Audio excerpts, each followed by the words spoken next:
Here guys, you see a very efficient culvert.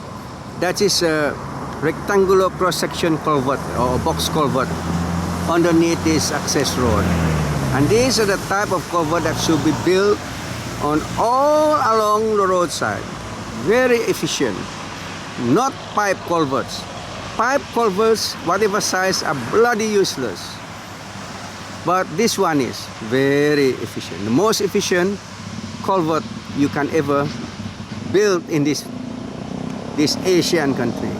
And look at how efficient the flow is, continuously flowing. Okay, and another box culvert there. Very, very efficient.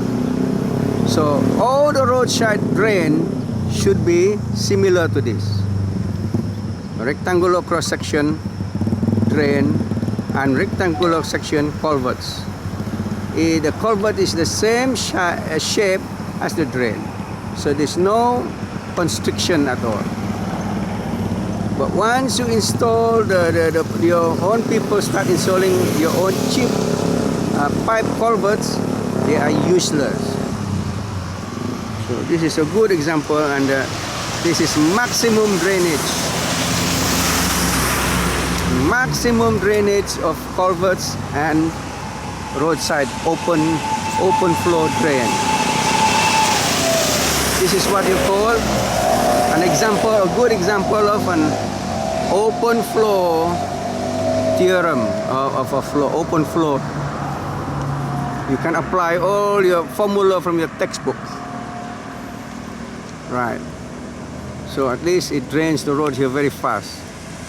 But in Kibabaig, you go and check the drain there, and they are all small size pipe culverts. Most of the time blocked with everything. This is the Tanaki Junction from the highway. Dambai Bridge in the distance, and the flood in the cross-section has just cleared a few minutes ago. And it's about 9 a.m. now. The sun is very hot. Last night it rains like hell, but today the sun is hot. Today is Valentine's Day of 2023.